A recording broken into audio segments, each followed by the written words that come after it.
Hello, welcome to the Crackpot podcast.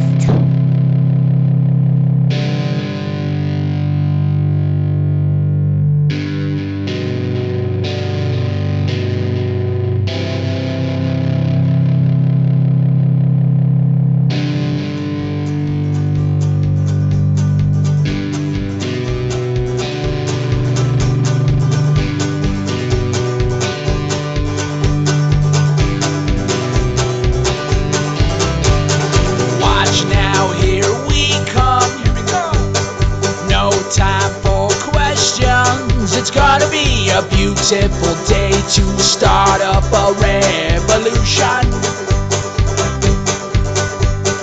Molotov cocktails, martini shotgun shells. Wild, wild, wild, wild one. God forbid the cops get called. I say the more the merrier inside this free.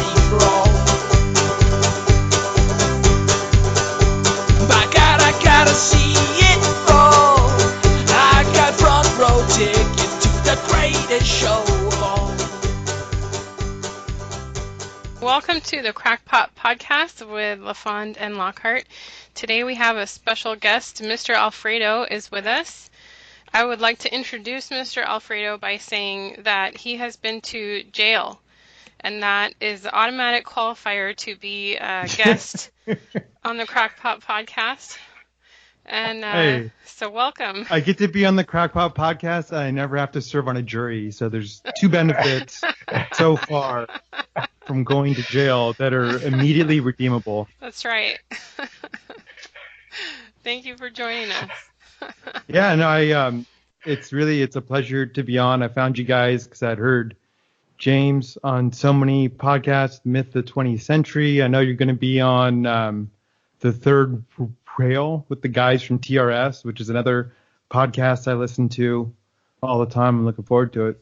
What? Oh, okay. So how do you know that? Because I don't know that. Yeah, that's interesting. They announced it on the last episode. It might not be the Third Rail. It might be another one of the TRS related ones, but there's a guy named Borzoi Proskovic, and he said that you'd be appearing on a podcast with him. Oh, okay, cool. See, I didn't know if he decided to have me on or not. We exchanged emails, and I asked him if he was still on a podcast because he was the engineer on one podcast I did that got taken down with, they were called the Father one. Oh, yeah. And most of the guys were really creeped out and irritated with me. The lead guy seemed like he was okay with me. But Borzoi, he wasn't supposed to say anything, but in the background, while the other guys were frowning at what I said, he was laughing his ass off visibly. Mm-hmm. So I thought that was pretty cool. So I just said, hey, you and I, if you do a podcast or something, maybe you and I could talk sometime. So he said he'd get back to me, but I haven't been online. I guess that was like 5 days ago when when we had our email exchange. So I haven't opened up my email box since then, so maybe I should at some point find out. It's internet official right now that Borzoi and LaFond, it's going down. Which I'm looking forward to it because a lot of what I listen to now, I was the guy who I always loved Tucker Carlson, but every day I listen to the Ben Shapiro podcast, and I was kind of in like the traditional conservative Inc. kind of personality of like any political argument was like Trump's not racist, Democrats are the real racists, and then through just this YouTube rabbit hole, which is it's kind of funny because it's what the slanderous articles will talk about, how like you start with a Jordan B. Peterson, then you go to Stefan Molyneux. Even though I hate the people that are writing those articles, they were 100% correct. To where that was my, like, I listened to the Rubin Report, then it was Jordan Peterson, then it was Stefan Molyneux, then some Myth of the 20th Century, and now I have a paywall sub to TRS, and that's pretty much a lot of what I listen to now, and at least things make a lot more sense. And I think it's it's just been really, I don't know, it's kind of strange when you look back and you think of the thoughts you used to have, and you realize how there's so little thought that goes into a lot of the discussions you're having, to realize you're just parroting things, or I used to parrot things I heard on Fox News, and even just the history I knew. And that's what I've always appreciated about hearing you talk on Myth, like about the white slavery, and hearing not only the intricacies of history, but how actually it's infinitely more interesting than anything I was ever told. You know, I mean, I have your stats. You talked about 3/4 of all people coming over on ships to the Americas were basically indentured servants and slaves at the time. And many of them didn't live past 21. And you realize that, and it's like, I was never told any of this. And the thing is, it's so much more interesting that it actually was explained to me. And there never really is a good guy or a bad guy when it comes to history. And then when you get into like the more like, it's like these guys who they're alt-right, but they're Southern nationalists, and them talking about, they get kind of more in depth and talking about, well, you know, these people that went to Louisiana were more Catholic, and these people were more Protestant. These guys were Scotch-Irish, and you see how it's really this America of all these truly different cultures living apart, and how that's influenced all the history, and you don't hear anything of that. It's most of my life, I don't know how many books I've read now, but I can point to a couple periods where I read over 1,000. So I don't know, maybe I've read 5,000 or 6,000 books, and most of that time I avoided American history, because I remember when I got put in this advanced placement class in 9th grade, it was European history, and I couldn't finish a math quiz. I couldn't write a sentence. I could read. That was about it. So I wasn't going to be able to even do any of the book reports for this guy, but I was excited to get into the history course. And somebody in the class asked him, his name's Art Richardson, and somebody told me he's still alive in Western Pennsylvania. He taught he taught the retarded kids geography, which we weren't allowed to learn because we're supposed to be smart. And the really smart kids, he taught AP European history, and none of them could pick out where South Africa or California or Florida was on a map. And he used to joke about it. But so somebody asked him, why don't you teach American history? Why isn't this advanced placement American history? He says American history is boring. Nothing happened. There was a couple battles in this revolution, and then there was a civil war, and that's it. And there's like nothing else interesting happened. But when you look at all the skullduggery and all the backstabbing and all the weird stuff and atrocities and European history, it's just a lot more fun. And I believed it, because the next year when I went into an American history class, I read my American history textbook the first day. I just ignored the teacher and I sat there and I read that textbook. And I read that thing 6 more times over the next couple months. And I was like, wow, he's right. I mean, this just really isn't very interesting. You know, eventually I started reading some primary sources almost by accident, mainly because I was interested in Indians and the frontier, because that seemed to be the little interesting period when these alien people ran into each other. And then I realized that American history wasn't interesting because it was packaged not to be interesting. Yeah. That there was just a couple of really clear talking points that nobody debated. And that was it. We moved directly to us getting involved with Europe again and forget everything else. Yeah. So, it all gets summed up into these people from Europe came and they did all these horrible things to the Indians, but it's never understood that, like, well, I guess we could look at it as these Indians are actually a bunch of different tribes, and they had different political issues going on between them, that they weren't all friends, they weren't one unit. And these people coming over, they were all from different groups, and they had different political issues going on between them, and everyone was conniving against each other to form this much more intricate history that actually happened, but none of that gets brought up. And all you really remember, this is how I like to view, and I went to private school, is that history is basically smallpox blankets, Martin Luther King, and the Holocaust, like 10 times over. And that's it. And sadly, I've grown up to realize that the smallpox blanket thing wasn't probably true. Martin Luther King didn't write any of his own speeches. It was like a top-down movement. And the Holocaust, I'm learning all sorts of new things about it that are just completely blowing my mind. Everything is just infinitely more interesting. Yeah, the smallpox blankets are interesting. I saw a Robert Duvall movie in which he's playing this righteous rancher, and he runs into a certain guy that's trading blankets, and he just lights him up. He just murders this guy. The guy's like, "Hey, how you doing, friend?" Boom, boom, boom. Robert Duvall kills him, and his partner said, "Why did you murder that guy?" He said he's been selling smallpox blankets to the Indians and killing them, and that's not right. And then there's this ghost of this Indian warrior dancing, who looks like a salsa dancer. He looks like the Ricky Martin guy with like an Indian headdress, dancing around this fire as a ghost, and you can see the ghost of all the poisoned Indians has been avenged by Robert Duvall's character. And I actually know something about that was the proposal in Pennsylvania during Pontiac's Rebellion. I think it was Pontiac's Rebellion. It was one of the small wars that involved the Brits.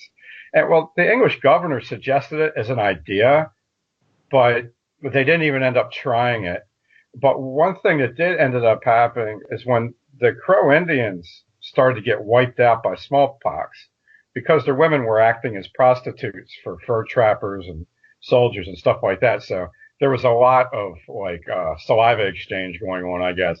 So like these people were like catching smallpox left and right. They lost, I think it was 7 out of 8 of their people died during this epidemic. But one of the jobs that the Indians were doing when they weren't having sex with, soldiers and trappers was they were preparing buffalo hides for shipment back east. And a smallpox breakout in Philadelphia was blamed on buffalo hide blankets having carried smallpox from these Crow women, which I don't even know if this is possible. It might have just been this thing. Okay, we had a smallpox epidemic. It must be the buffalo hide blankets because we know the Crow Indians are dying of smallpox. So who knows? I don't even know if such a thing is possible because I don't know how that disease even gets spread. But there's really no evidence that it ever happened that's that any historian really cares about. So. Yeah. But it's a huge thing, it's just, and apparently it comes from a conversation as if some American military guy's ancient counterpart said, "Hey, what about this?" And then somebody else said, "No, that's stupid. We ought to just have the Mohawks kill them." Yeah. They already hate their guts and they can find them. We'll never find them. We'll get lost in the woods. And our guys will desert and join the Indians. So let's just send the Mohawks after them. Yeah. So it's, and then Pontiac actually ends up getting murdered by the psychopath that just hated him. Just on a grudge. So it's so much more fun, the real history. So I'm lucky to have finally stumbled upon it. I guess like 5 years ago, or I don't know, maybe. Oh, wow. I guess maybe it was 9 years ago now. 2009. When I started researching the science fiction novel. Yeah, that was like my introduction to American plantation history. Before that, all I'd ever really read was Civil War history and frontier stuff. Thanks for caring. Yeah, exactly. Well, what's funny is it's become my hobby.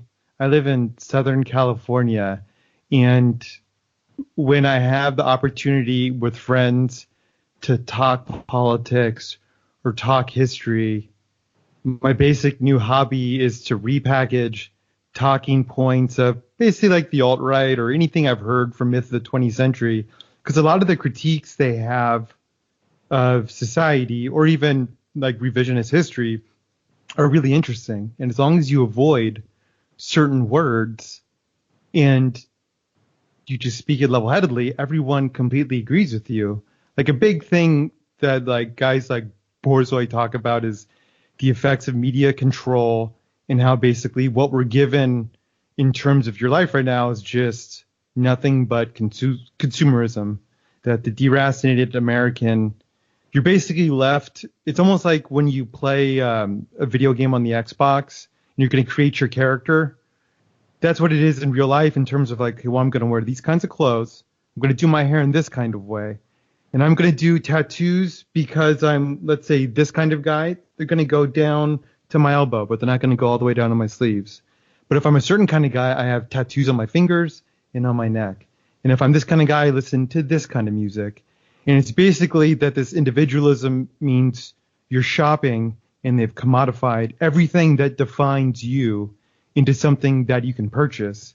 And I was thinking about it because I like to think that I'm unique. And I know even when I was out there looking for a chick before I got married, that I always thought like, well, like I came from this nice part of Southern California, was on a good path. Then I went to jail. I went to prison. I'm sober now. And now I'm making music. And then I have this job and I'm learning and all these things. But everything is basically just a different consumer item that I use to express who I am. And there's really nothing that goes back to my ethnic roots. Because I'm made up of a bunch of different European and part Mexican. And there's nothing in my life that connects to anything of any history in the past I could call upon. This is a Latino movement. Yeah, exactly. Right? Latino or the Norteño European ethno-state. But there's really nothing. There might be a dish I could cook, but that wasn't passed down to me from a grandma. Yeah, I mean, everything was cut off when those people from Europe came over here 2 generations ago, and there's no connection to anything in the past. And then the things that we've been given, especially after you learned so much about why all the different wars we got into, the economic interest behind it, the false flags, behind World War II, Spanish-American War, everything, it comes time for things like the 4th of July where you're supposed to be patriotic, and you're like, I've just turned into the asshole who's like, well, actually, this is what really happened. Well, actually, this is what really happened. And it's like, it's almost like there's nothing to invest anything in. You know what I mean? It all just feels fake and gay in the end. There's a fellow named Stephen Michael Secchi that actually gave me a contract to publish my first book, which has never been published, but then he sold his book publishing business to some big game company, and of course they didn't want to have anything to do with me. But we were corresponding for a while, and I read some of his books to see what kind of work he did, and I really liked it. He made up this world called Tawaslanta, and he did some Atlantis books.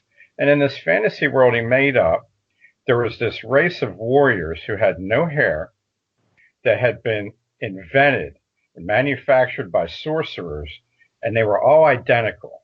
These guys were all the same height and weight, and they had the perfect bodies, and they had no hair, and they had no distinguishing characteristics. So they were completely covered in tattoos because their search for identity was tattooing themselves. And this was really before the big tattoo craze, because he wrote this stuff in the early 1980s.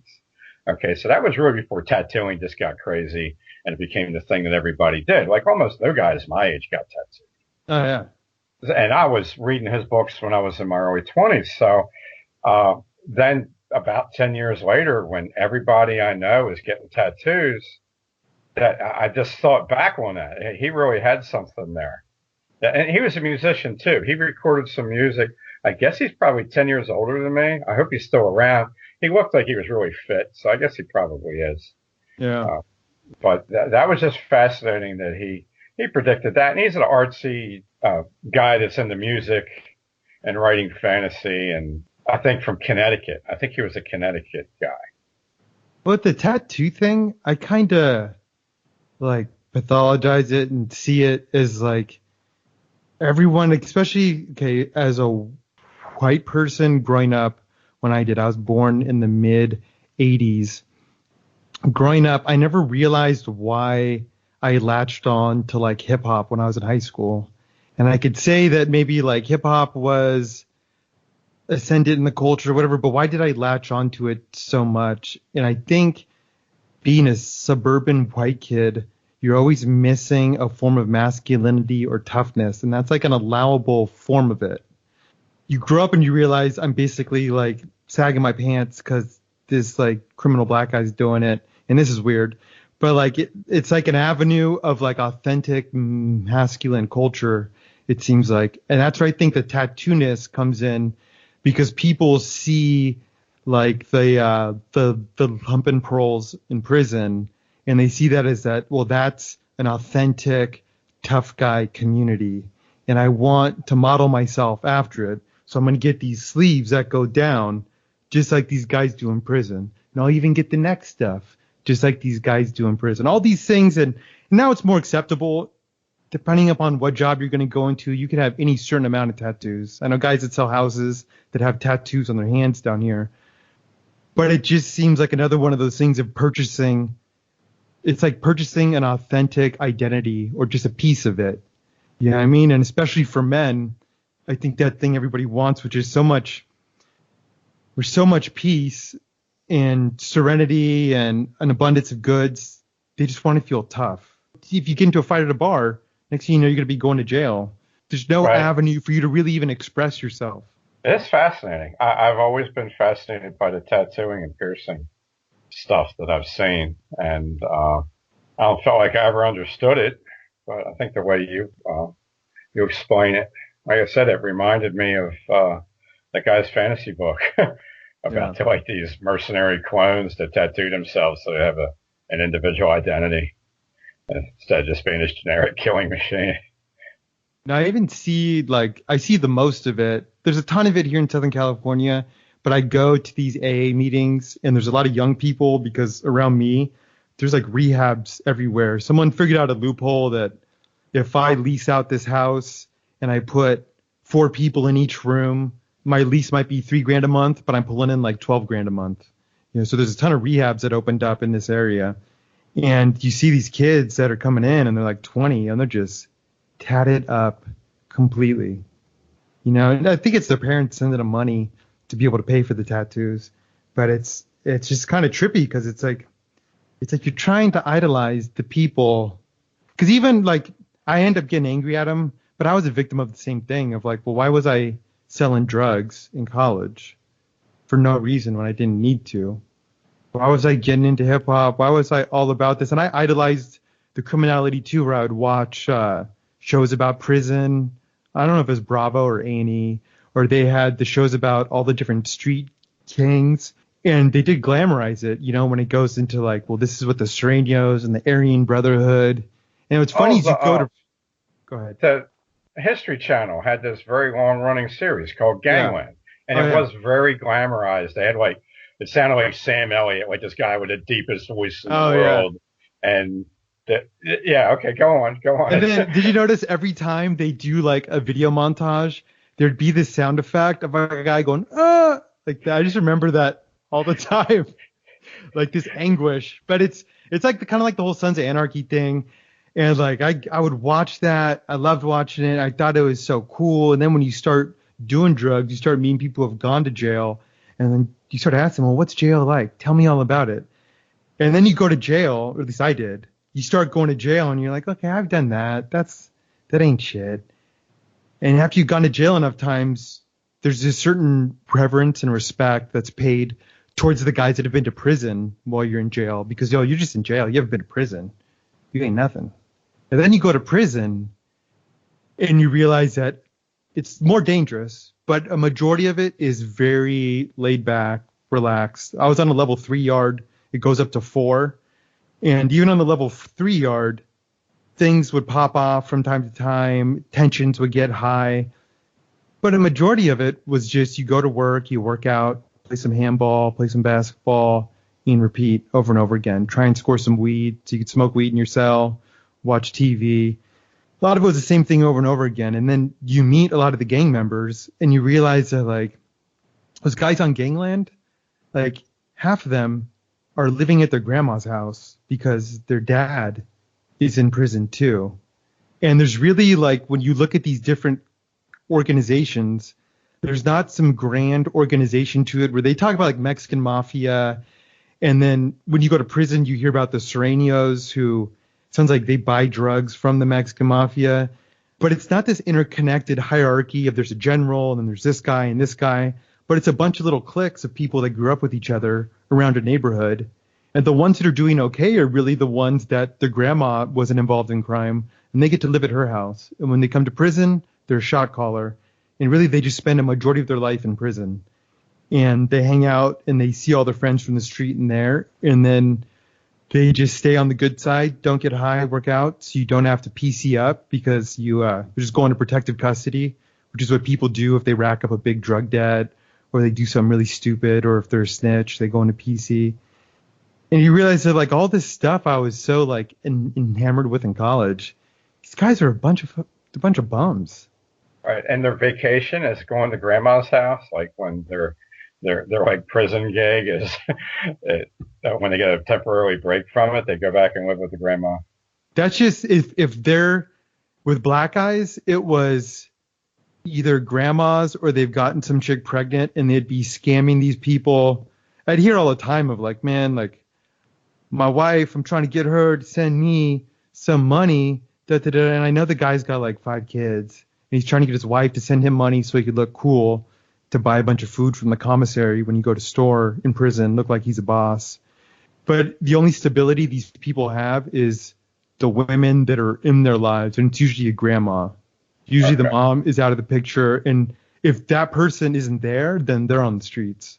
But there's I think people that are naive to a lot of it would look at these gangs as kind of like a little more crude version of organized crime, like the Jewish mafia or Italian mafia, that there's a hierarchy and these people support each other and that they have houses and they're doing well and they're making a ton of money. But a lot of times it's just dudes that are getting high and they sell some drugs, they rob some people, maybe they kill people for hire, but they got nothing going on. And the only stability they have is because there's someone in their life that's outside of that. Okay. What ended up landing you in the jail in the first place? So what got me the first time was I started doing crystal meth in college after trying a bunch of other drugs. And the girl who sold me meth moved in with me. And then I just continued to do more and more meth. And we were driving back after picking up a bunch of drugs. And she had just cut all the drugs into baggies per gram. And then she had, like, we had a scale on us. She had a bunch of extra cash on her. And then I had drugs all cut up. She had a little payo book. We went to go get food, and we were lighting cigarettes in the car before we went to go get food. And I guess this was a parking lot in this area, in the Bay Area, that a lot of people go to smoke weed. So the cops saw us with our cigarette lighters on. Oh, let's like hassle these kids. They're probably smoking weed. And they asked my buddy whose car it was to search the car, and they found everything. We end up getting released on our own recognizance because of the first charge. And then we had that charge. And then everything for me in the beginning was all related to somehow drug selling. And then as soon as I dropped out of college, after getting out of jail for the first time, after doing like this maybe 2 or 3 months, I was in San Francisco, had a job at Starbucks. I got fired. And then I just fell in with these people that were stealing clothes from stores. Then I went to jail again. And then I fell in with people that were breaking into houses. Then I went to jail again. And then finally I met some people that were into breaking into office buildings and different businesses. And I started doing that. And I just got caught. And that was the last time before I went to prison where I got caught with a bunch of stolen property in a car. And I'm sure I had like fingerprints and all sorts of stuff everywhere. Sloppy, getting high. But sent me away for commercial burglary.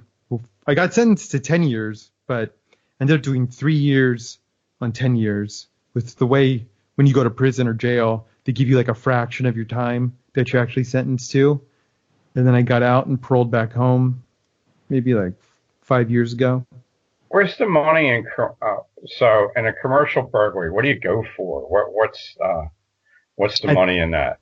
So at that time, my main focus was like hair salons and massage parlors and anything. Like when I lived in San Francisco, what was kind of ideal was that when you're walking around San Francisco, there's a building and it's packed into all these other buildings.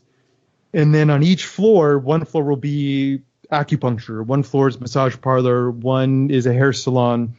And I could stay in the hotel next door and climb on the fire escape and climb over, and then you just pop open doors or the windows, and there's no alarms on anything. And at that time, it'd be stealing like anything Apple computers would really turn around really quickly. Like this is back in the day when they had these big Apple Pro desktop computers, and I could put those, give it to my friend, and he would put it on eBay through his official account, and he would give me $1,000. He'd sell them for maybe like $1,500 to $2,000, depending upon the specs.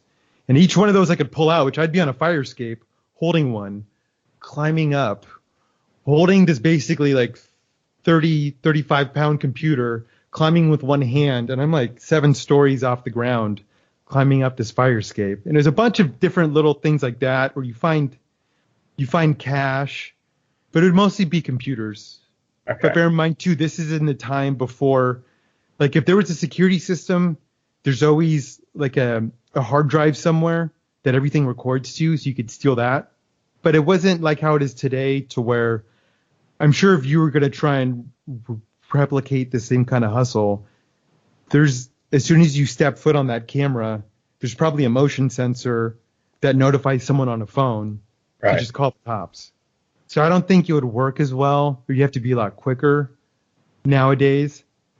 You know what I mean? But luckily that makes sense. Behind me.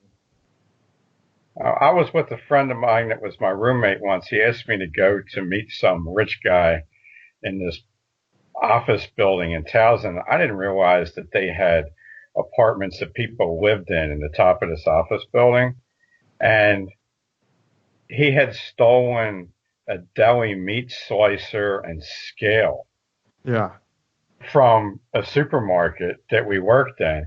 And I didn't even know this stuff until after I'm standing there while they're making this deal. And I'm like, where'd you get how do you end up with something like this? And he's like, so-and-so got it from Growl's supermarket. Okay.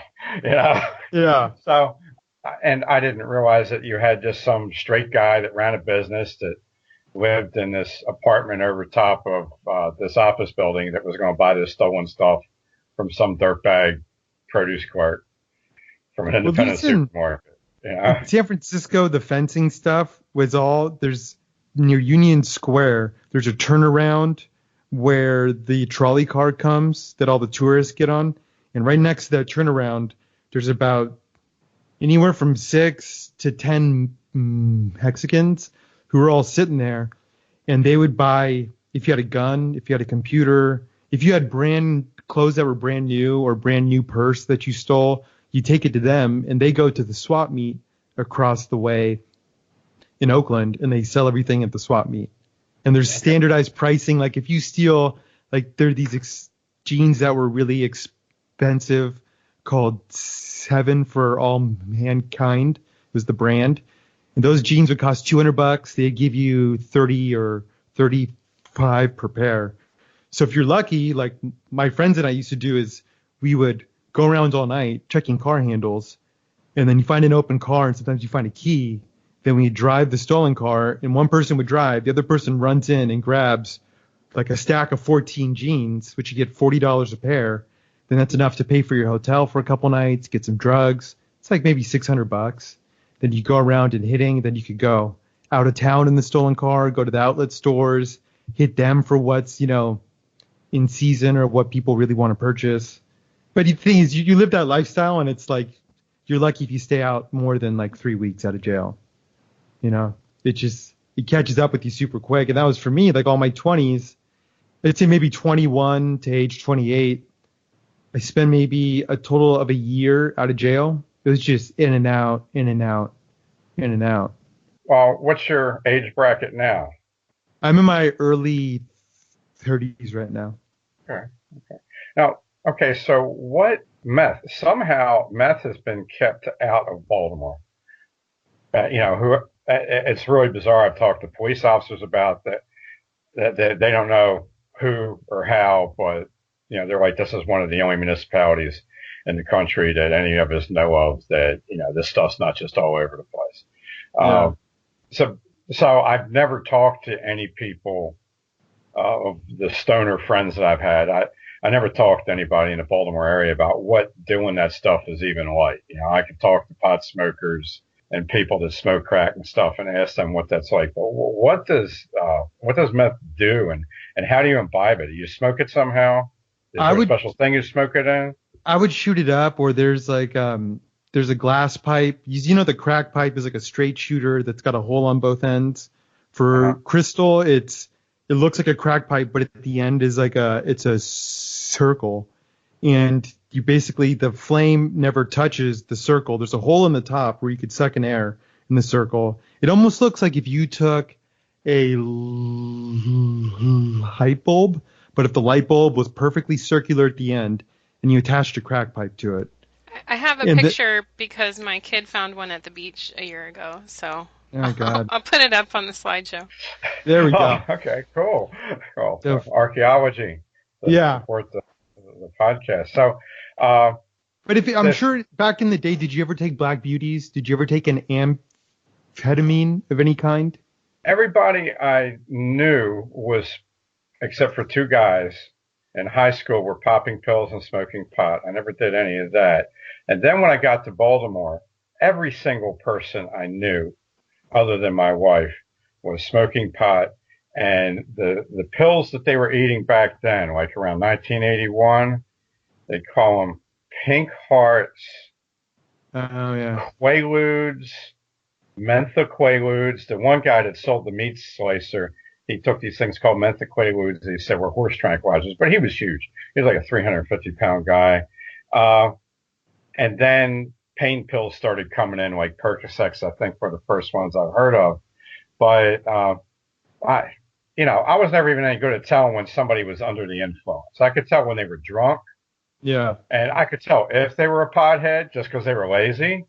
All right. So, but I couldn't really tell if they were actually under the influence at the time. I just knew they were a pothead because they were lazy. And they were people, everybody I knew were people I worked with, but all I did was work.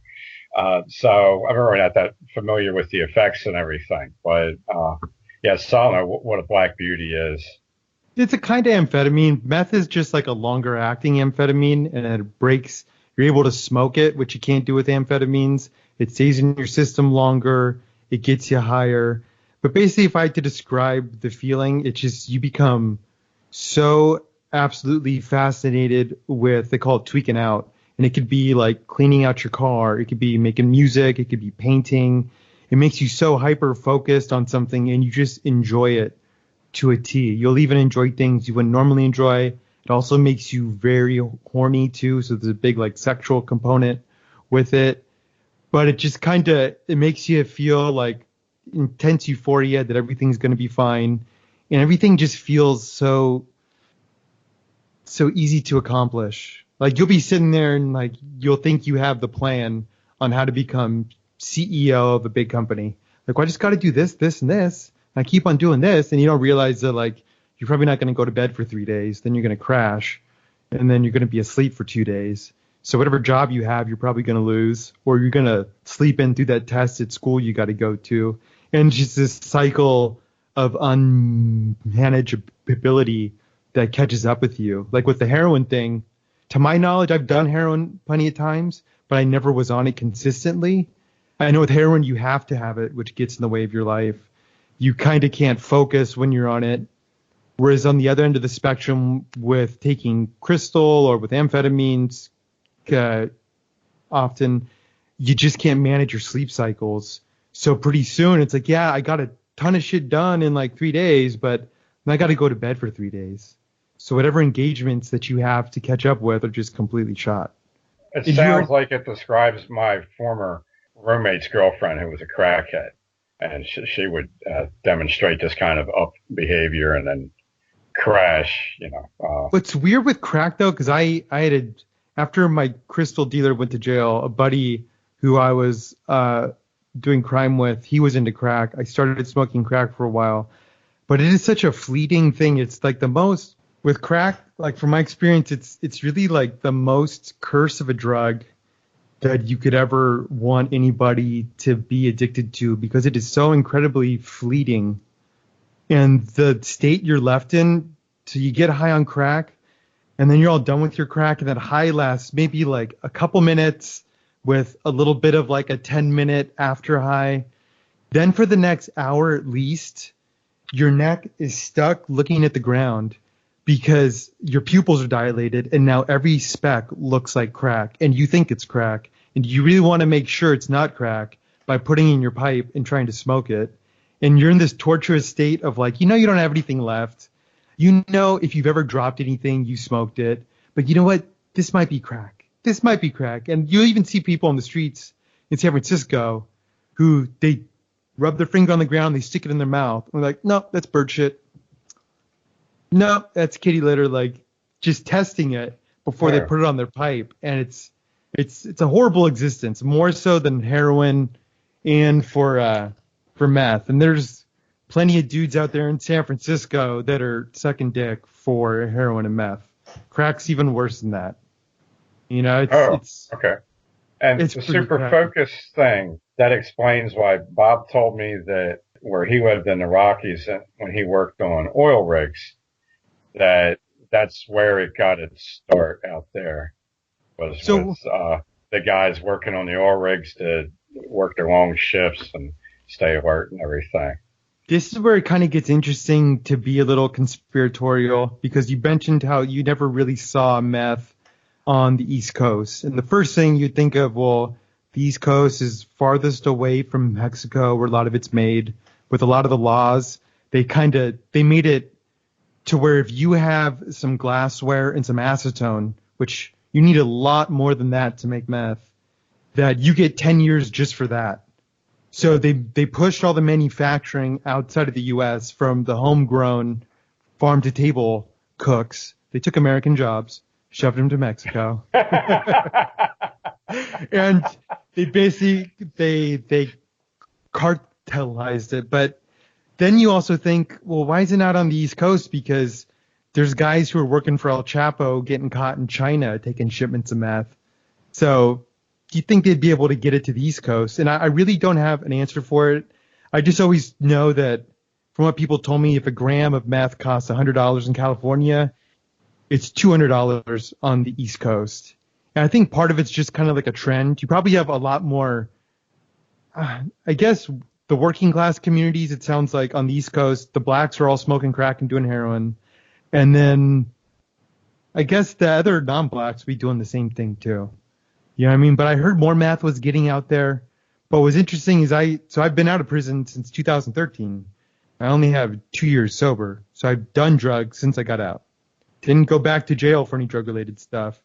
And at one point, I hadn't tried crystal meth in over 3 years because I was in prison. And I tried it. And then after about like a year, you should be reset with your tolerance. You should go back to like the first time you got high. And I did it again. And I was left sitting there like, man, I done something really stupid. I'm not going to stop, but I did something really stupid. And this doesn't even feel like I'm all that high. So I would look on internet forums and see, because there's internet forums where people talk about drugs and their quality, and people all across the U.S. would be saying the same thing, that something had happened, and people speculated that China stopped exporting the main ingredient you need for meth, and that's why like the quality had gone down. But it's something that we can never really truly know. And it seems like things come in cycles where maybe opiates are the thing that's more popular right now, then crystal meth comes, then crack comes. And what I've been curious about now, and it stemmed from like your podcast and a lot of the myth of 20th century stuff, is the idea of like the oligarchs and the deep state. And it's kind of obvious what we saw with like Iran-Contra and other forms, that the government sanctions the selling of drugs, and it seems like certain parts of it actively participate in shipping them and managing the drug trade. And that's probably really where things are coming from. But kind of like the thing I've been so curious about lately is like, how does this whole web work out? Yeah, I mean, who's in control? Like, and it's not as simple as saying like it's the JQ. It seems like that's like a part of it. Maybe there's like a bunch of different actors. Like, it seems like all these things are describing different things, like almost like an octopus. And it seems like they're not all acting in accordance with each other, like it's not some giant conspiracy. But how does this thing work out? Because even from looking at stuff like I was looking in the past with all the wars and how there's always an economic interest for a false flag to get us into any of the wars that we've gone into. Like, and I think it's all related with the drugs too. To me, at least from where I'm at, my conspiratorial view, all these things are related. But how the hell are they all related? Like, what are we all describing when we listen to these podcasts? The fact that the one cop I talked to was just flabbergasted that there was still no meth in Baltimore City. And he didn't want to speculate about possible government involvement because he probably knew that there was a bunch of cops involved in the drug trade in Baltimore City because it's a neighboring municipality, and he just didn't want to say anything to me. Yeah. But it's, at least one of these rings has been busted, and my informants tell me that there's still 3 more rings of cops, that it was like a 4-ring circus of the robbing drug dealers and dealing in their guns and dealing in their junk and feeding this outside of the city. And only one of these rings gets busted a couple years ago, and the other ones never do. And you never get anybody above sergeant. Yeah.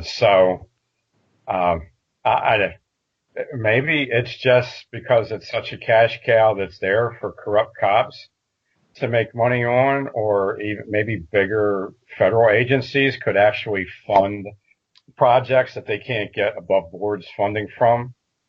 Maybe they could fund them through this kind of thing. Maybe it's just operational money. But it seems available. like what's kind of funny is like, because when I'll be especially like talking to people and we're talking about history, like Iran-Contra is something that's obviously out there. They always hear talk about like the poppy fields in Afghanistan that we protect. And it seems entirely obvious that this thing has gone on and that it continues to go on. And it's kind of weird, especially what's funny is like you get involved in this topic. And I know the guys at Myth of the 20th Century haven't hashed it out. So I'm going to have a hard time even articulating it. But there's all these things that are like flashpoints. Like, do you think these would be things that be in the media so much more? And it kind of relates to something like the whole Jeffrey Epstein thing that happened recently, in which it's hard to think it's not organized because these things fall into the lap of the public consciousness. And they're basically plots out of films. Yeah, I mean, like with the Epstein thing, it's like, so you have some dude who's getting blackmail on famous people by giving them child prostitutes. And he's involved with all these people all over the world and with different intelligence agencies. But you know what? We might even talk about how he didn't commit suicide or he died, but like, can we just not look at like the insaneness of this and how it's a plot from it's a plot from a James Bond movie, literally. You know what I mean? And it's like it's laid out there right in front of there, and nobody talks about. Yeah, I'll jump in and say like there's a big contrast between United States and Mexico. Mexico has these cartels, which today there's a big story. They killed a bunch of Mormons in Mexico, and then a couple weeks ago there was this battle where they defeated the Mexican government. Yeah. And we don't have that here. So if you look at the drug war in the United States, every aspect of the drug war benefits the U.S. government, makes the U.S. government bigger and stronger and more powerful. There's asset seizures. Yeah. It's a huge moneymaker on the what we see as the war side of it, that the government is fighting against drugs. But who is fighting for drugs? That's kind of invisible, right? Yeah. So I think I think it's the same thing. It's the invisible part of the government, I would say, is my guess. My guess. I have no proof of that. I interviewed one guy who got mustered out of the U.S. Navy. He was flown, before he was flown from Kuwait to where he was bound to in the United States, along with a bunch of other personnel. A man in a suit who had did not identify who he worked for, that had clearance to come onto the U.S. military base in Kuwait, came up to him with a kilo, opened up a case that he had kilos of heroin in, and asked him to take one home in his duffel bag because he wouldn't be searched. He wouldn't have to go through customs, and told him if he took it, he would give him a phone number, and he would call that phone number when he got back in the United States, and he would be able to redeem this kilo of heroin for a certain amount of money. I forget what it was. He said no. He told me that he didn't go for it, but he said he couldn't imagine that too many of the other guys that were leaving with him would have said no. Yeah. Based on how he knew him. And he didn't bother asking any of them if they said yes or no, because he just wanted to forget it ever happened. Yeah. And he just got to talking to me about it. Well, I mean, we're talking about other things. So, who's that guy? Who's that guy that could get on a U.S. Air Force base behind the wire, walking around with a briefcase full of kilos of heroin? Yeah. At some point, you think it's got to be, like, at the very least, we could start with the supposition that if all these drugs mostly get funneled through Mexico into the U.S. and they come through the ports, but at least let's say the bunch that come through Mexico, if we wanted to, 80% of Mexico's exports are sold to the U.S. And we could say, if we really cared, that we could just cut off exports and we have no problem. It seems, because we're used to it, logical to constantly have troops in Afghanistan, in Syria, and all these places in the Middle East, but we can't do it to Mexico. It seems like there'd be a pretty simple solution to at least wipe out the cartels completely. And it's not that it's not a viable option, but it's just something that no one even wants to bring up. So it seems like they want to keep things in place the way they are. I feel it's safe to assume that. You just pointed out two opposite behaviors by the same entity that result in the same end result, which is drugs coming into the country. Yeah. And they're doing, it couldn't be more opposite between Mexico and Afghanistan. And drugs are coming from both of them. That's the end result. And what's so entirely frustrating is when you were where I was at, of just being a Trump fanboy and you watch Fox News all the time and you have Sean Hannity in the background while you're cleaning up your house or you're doing your chores and you're talking with people, like you kind of realize that I used to say things like Iran is one of the largest funders of terrorism in the Middle East, not knowing that, like, I'm completely speaking out of my ass and, like, that's not even true. You know what I mean? But you realize how we're not, the supposition in, like, liberal societies like ours is that there's a bunch of free-thinking individuals that take in content and they make their decisions based upon it. And you realize that the will of the people is installed from the actual people that control the media. And that's why I was saying those things over and over again, because as I got into listening to all the different podcasts on TRS, you realize, like, God, now that I sit and think about it, like, that doesn't make any sense at all why I should be caring about Syria. And then, like, yeah, it was true that UN inspector said that canister full of gas never fell out of a plane, but it looks like it was planted there.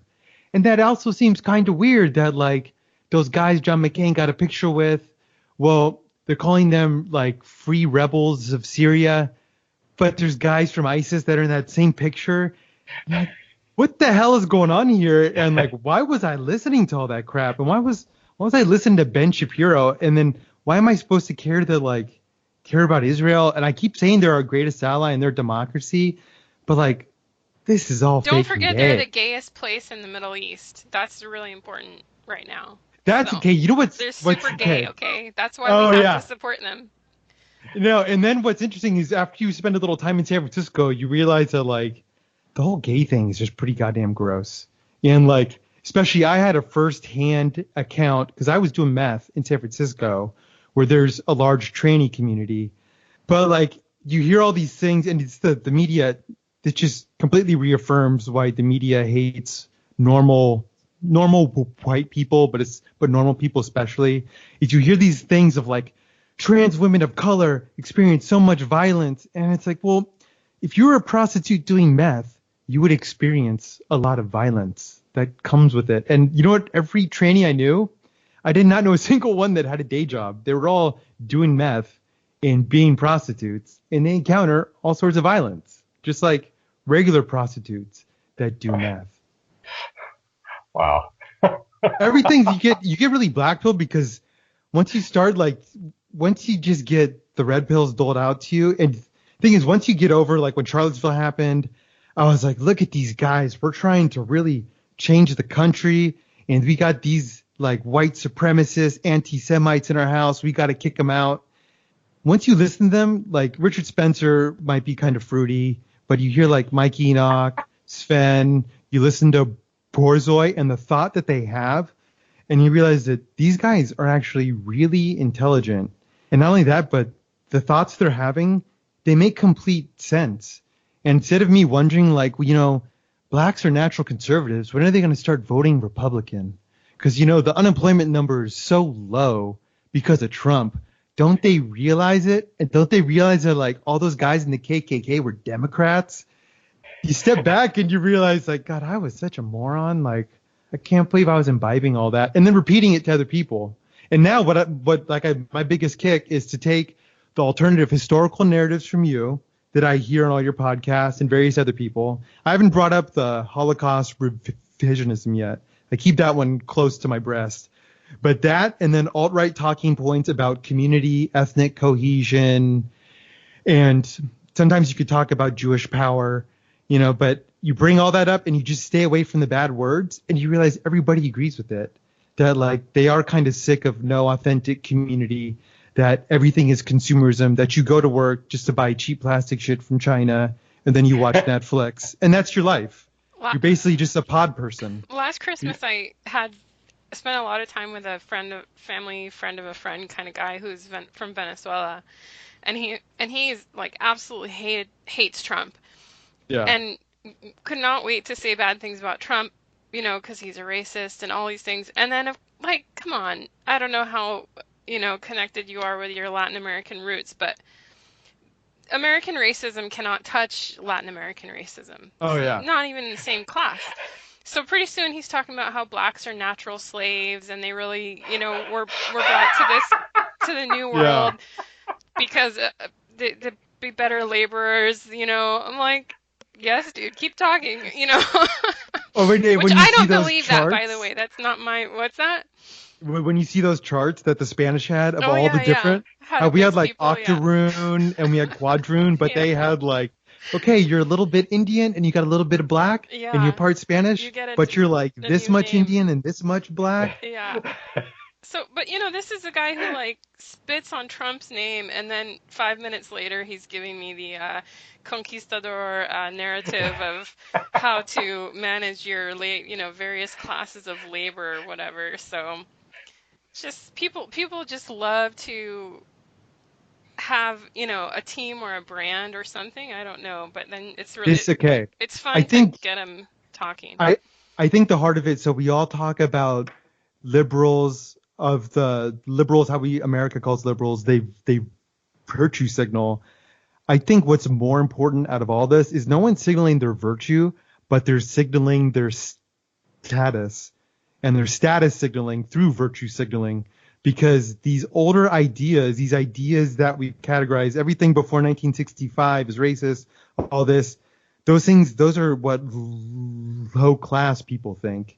And then we constantly get reminded nowadays that all this newfangled social science we have, even if it's stuff like Franz Boas, the measure of man, all the way to like the sexual liberation sociology or theories that they had, that it's all BS. And we had a perfect way of living beforehand. I know, James, I know you think a little bit differently, but it's like now we've realized that, you know, maybe it's not good for women to go sleep around with a bunch of guys because it's harder for them to pair bond later on in life. And that was just something that a hick would have a common intuition about, of like, she's never going to be a good wife. She's had sex with every guy in the town.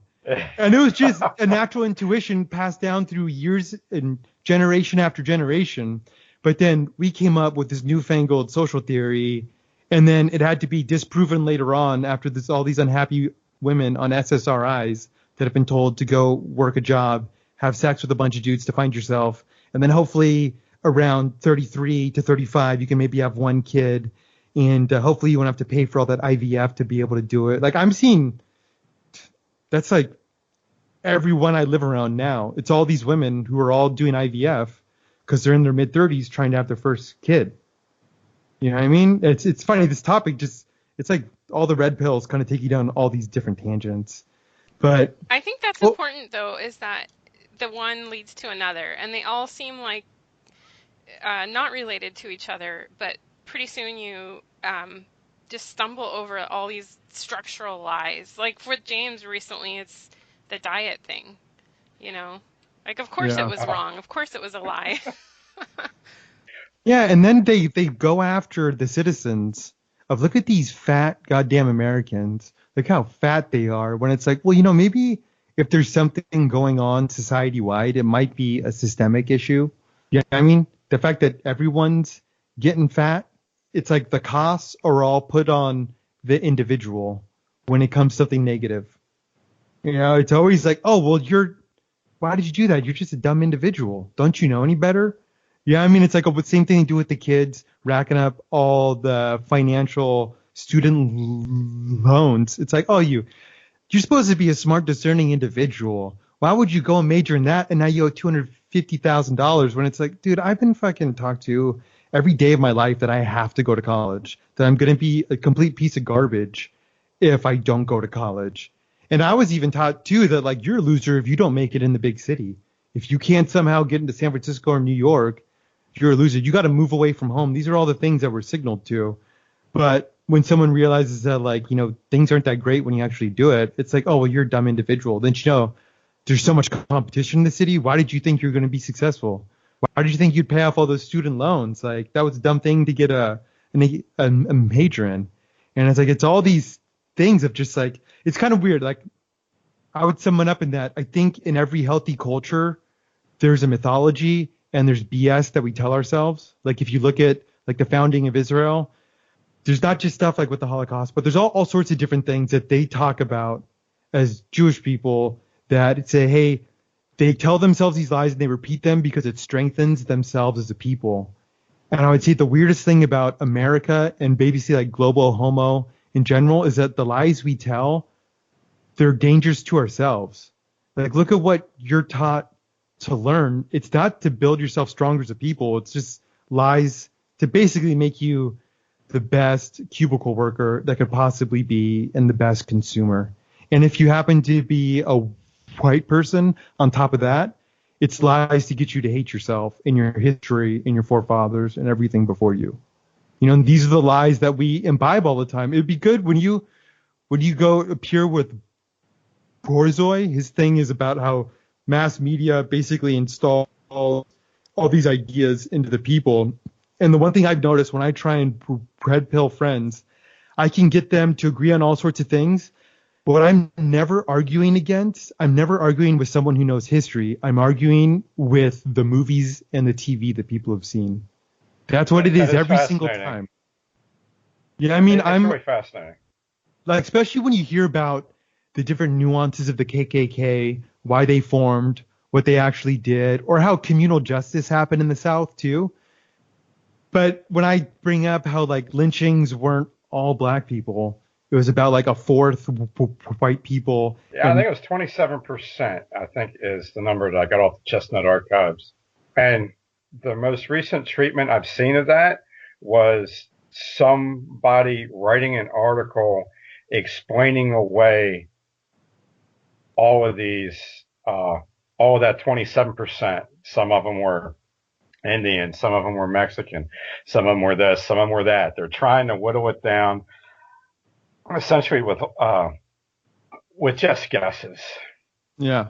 Well, and then they're taking the equality myth and they're trying to impose that in historical when they can't even deal with the inequalities of crime rates now, which if you look at like the New York, it's like 98% people of color do the violent crime. So really in the South, when you think about it, it was a more equal distribution of lynchings than there would be nowadays in New York, where in New York, if they're lynching today, it'd be 98% people of color and 2% white people. In the South, they had a more equal criminal justice system. Yeah, I know it's a crude way of looking at it. Well, and that the numbers also, that's not just a Southern number. That the total number of lynchings that's cited, that's nationwide. That was up around the Great Lakes. That was in the West. So that was actually all over. That was actually all over the country. So it's kind of an average. So somebody would have to break it down by state to see how it turned out. But even the things that are the most recent lynchings in the South were actually not of African Americans. So, yeah, that was like the last four were not of African Americans. It's just, as far as I know, nobody's made any effort to honestly look at it, at least from the academic point of view. I think it was the second book on Plantation America that I put the raw results of that in. The interesting thing is with the origins of the Ku Klux Klan, most people don't realize that it was three totally and chronologically distinct organizations that just used the same name, that had very little to do with each other. And the third version of it is basically just federal law enforcement employees rotating in and out with some like crazy weird guys that like to play dress up. And the first one was just, it was a response to an attempted cleansing of white Tennesseans by white Tennesseans after the Civil War. You know, it was just the people, it just everything reported about that in the general narrative is just completely false. So that's a really easy one to just drop a couple facts in on the Tennessee question when people start bringing up that organization. And I never try to explain an alternative narrative to anybody. I'll just drop in like two facts. Like the guy that supposedly founded the KKK disbanded it. Okay, he didn't found it. He did disband it. You're told he's the founder. So there you go. And I might drop in one other fact when it comes up, and I'll just leave it at that. Because there's not a handle. It's like trying to coach somebody in boxing that all they ever did was play piano their whole life. There's nothing that's been provided by anybody's conditioning to even latch the truth onto. So I don't even try. I just put a little bit of doubt, and I'll refuse to even go further into the subject. The other subject you're talking about, I refuse to discuss with anybody. Because it's a lose for me. Yeah. No, and for a lot of times they all are, and that's the power of mass media, in that you could even, if you lay out all the numbers, you can get as autistic as you want, but you can never go against the films and TV that people have taken in. That's the most important thing. Schindler's List will always trump any revisionist that's ever been out there. The Ku Klux Klan will always be the people that burnt crosses on black people's yards and they chase them down in the road. Like the lies that our global homo society in America tells is basically just like a certain group of white people as well as other collaborators hating on other white people. You know what I mean? And it's kind of like when we talked about the racism within Mexico and other Latin American countries. It's the same thing as you got one caste of people that hates the other caste within their own society. And it's the same thing playing out in the U.S., you know, where it's just like, it's the white people that hate other white people. And it's even, those are the same white people that moved to Texas that are going to flip it blue. I didn't know this, but the demographics of Texas are almost the same as California. The only reason it stayed a solid conservative state, red state, was the white people that were mostly conservative. And it's the people fleeing from California into Texas that are turning it purple. It's not the Mexicans, because when you look at like the voting rates of blacks and Mexicans, they hardly come out. It's the white people that are kind of like, it's almost like white people get really driven by ideology. Yeah, I mean, and they champion it. It's like the religion for them. and it's all these Californians that are going to turn Texas blue. You know, It's happening in Pennsylvania too. In the East, it's being done deliberately right now in Pennsylvania, particularly after what happened in the 2016 election. People are actually selling their homes in New York and moving to Pennsylvania so that they can help swing the vote in the next election. You're talking about 500,000 people this year alone. Yeah. Okay. So it's, yeah, I guess it's a thing. The gun control thing to me is probably the most interesting question in the future. And I think that maybe this attempt for people to like win an election by making themselves like a sacrificial nomad property renter, is ultimately the big effect is going to be to extinguish, gun rights in areas where, for a long period of time, it's been sacrosanct. And then it's going to be like a candle going out in the night. It's just going to go out right away. Yeah. I don't think it's going to be a gradual thing. It'll probably be a byproduct of this ideological thing. They'll just nip at it little bit by bit. And I remember too, you talked about, I forget what shooting it was, if it was the Las Vegas one or if it was that one in Florida that you thought it was allowed to happen at the very least. Yeah, I mean, especially with the Las Vegas one where there's literally we don't know anything about this guy. He's just a gambler with a ton of money. But I have two blanket theories. One was allowed to happen, okay, by, I think it's the Felonious Basketball of Insemination. I think that's the organization that allowed the Florida thing to happen, okay? And I think the Central Intelligence Association actually hired a bunch of mercenaries to do the thing in Vegas. But the zombie-occupied government they kept their hands out of it. Right. Yeah. So I think it was probably a bunch of like meth dealers that were pissed off that they couldn't open up shop in Baltimore. They got given a job to hose down a country music concert in Vegas, but maybe something like that. But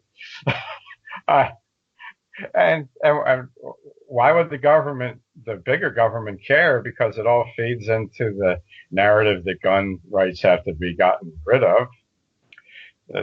So, but I don't That really. was the conclusion, and I think that's the takeaway, is that the government wins either way. The state power gets bigger. So, if you just have to put your spin on it. Yeah. You don't have to, but even with the gun thing, and I live in an okay neighborhood in Southern California, but I almost feel like the gun thing, it's more of like the consumerist thing of we're purchasing things to define ourselves. And when you buy the package of conservatard, it's I love to grill and I got my guns and I love the First Amendment and I can only have that because of the Second Amendment.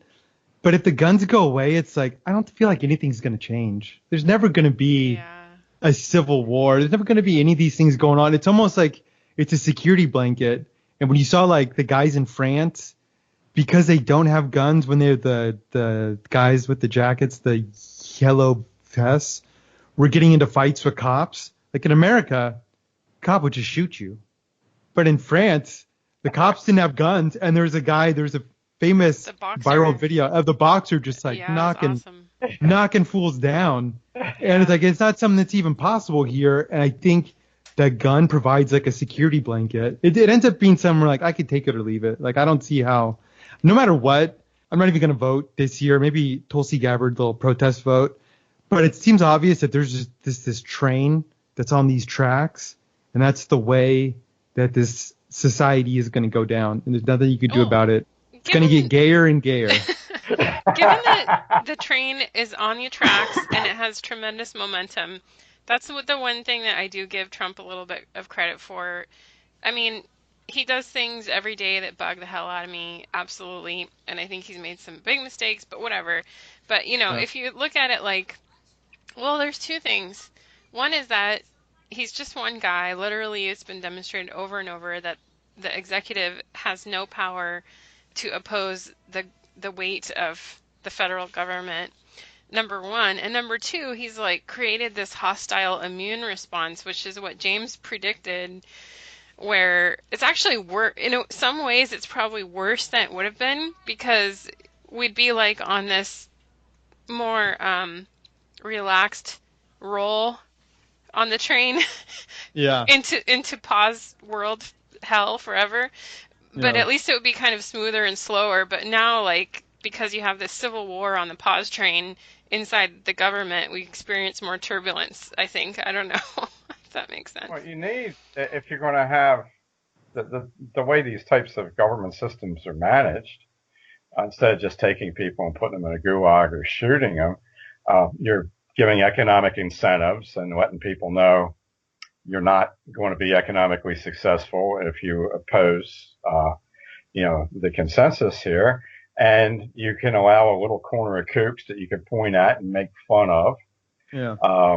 For that, you will also be socially unacceptable and poor if you go out here ranting and raging about how your ancestors enslaved octoroons or, whatever kind of weird stuff it is. I actually listened to that with a guy who met that dude today. Yeah. And he was laughing his ass off. And he said he thought I was an octoroon. That's why he was mean to me. Yeah. He treated me like garbage. Yeah. But anyhow, I think that there's actually, because there's this ongoing search for white supremacists. Yeah. That has been going on forever. And, Jim Goad did a real good job of actually describing what white supremacists looked like earlier on in this country, where it was just, using really poor African Americans to keep really poor European Americans poor so that they couldn't challenge the rich European Americans. And that's all it was. And so there's this constant search for like these fantasy white supremacists. And I think it's so important to have those people out there that if there was no serious political opposition, that we would be allowed to have our kook corner without, occasionally one of us would be rounded up and called a white supremacist and something would be done to us. But I think it just got too scary with this guy winning a rigged game. He actually won a rigged election that he didn't even think he was going to win. Yeah. And it put these people in a panic thinking that this could possibly be a thing. So I think it'll actually get even worse if he wins re-election, the censorship, and that if he doesn't win re-election, that the censorship will probably intensify slightly and then taper off a little bit, and there'll be an occasional roundup of, or some semi-retarded guy that 2 more of my books are going to be banned because of that. Even though I don't vote. Yeah. And I want to be ruled by an evil queen, too. Alfredo, I don't think you've turned your video on. If you want to, there it is. There we go.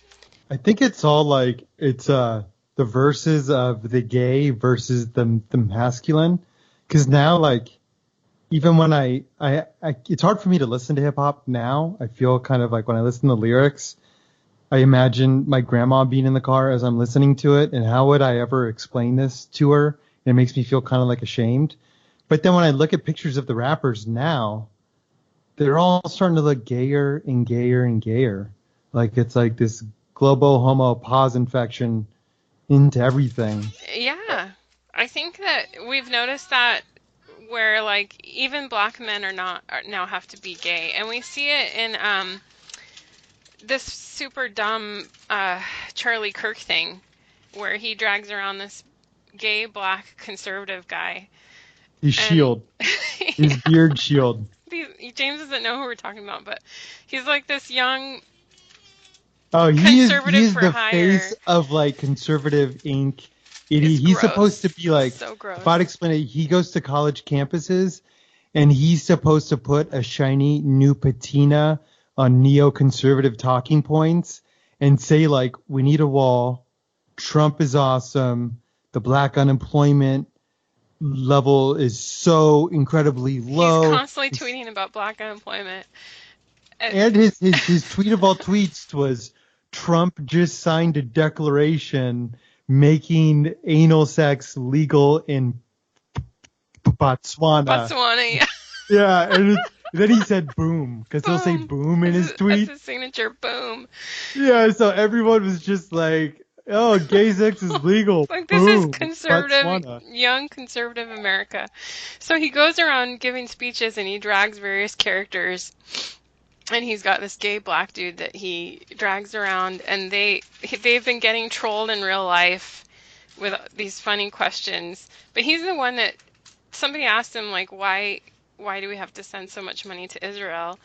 And he's like, it's the only place in the Middle East where people can just be gay all the time and stuff. And like, this is your argument? Like, it's the gayest place in the Middle East? It's funny how the system allows you hatred of, so you're allowed to hate on Islam, but you're only allowed to hate on it through a liberal critique of, look at what they do to women, look at what they do to their gays, and they don't have a democracy. And those are the things you're not supposed to like about it. And I think what's been interesting of like the TRS crowd is they kind of tell you like, you know, your natural instinct of maybe like, you want to live around a bunch of ethnically similar people. Well, you're only able to champion it through these allowable discussions of feminism and anal sex. That's it. It's the only arguments you get. And it just hobbles you all the time because you're arguing, at least what seems like now to me, the spearhead of all of Globo Homo is like the gayness of it. Like when the pride parades start happening, that's when you know that this Globo Homo, you're just nothing but an economic unit, is coming to your country. That's the beginning of it. I don't know. Homos are so good economically. They spend all their money. I don't know if we covered it in a podcast because it happened when I was in Utah, or I was told about it when I was in Utah. There's a little town called Heber that's in the high valley, about 8,000 feet up, and they had a gay pride parade. And there's like, from what Bob told me, there's like 2 gay guys in Heber. Yeah. And they replaced all the flags on the government buildings, the American flags, with gay flags for the parade. And a lot of the local guys that, aren't gay, most of them aren't, they wanted to have an American pride parade. And they sought permission to walk down the street with American flags and also, I guess, carry some stuff from the military units, whatever that they were involved with. And they were denied. So they were denied the permit to have a pro-American parade carrying American flags on the very same street that a gay pride parade happened. And for the gay pride parade, the government buildings had gay flags put up in place of American flags. And this is a municipal government that makes this decision, and it's in one of the most, conservative places in America. So I'd say end game there. I'd say, that we're playing Michael Jordan in a game of basketball, and about the last thing remaining us is to trip him while he's making his next basket. That's as good as it gets. You're not going to win. Yeah. He's going to be using you as a footstool while he's dunking balls. That's it. It's not the JQ, it's the GQ. That's the new one. The new question, the GQ. You know what I mean? It seems like, so I think I've heard from you guys. I know that the J stands for Japanese. Okay. Yes. So I'm just wondering, what does the G stand for? Because I don't know. It's the gays. Oh, okay. Okay, that's it. See, I'm so out of date. I just think faggot. Yeah. Okay. So I'm sorry. I just, that's a really naughty word now. That's very unacceptable. People even say the F word. I'm sorry. Like, which F word are you talking about? I know. And it's so fake. My wife, it's funny, is like she'll listen to all the same podcasts I do when we're in the car, and she'll realize the things I say where I'm like, oh, it's fake and gay. She's like, oh, that's where you get it from. That's why you say that.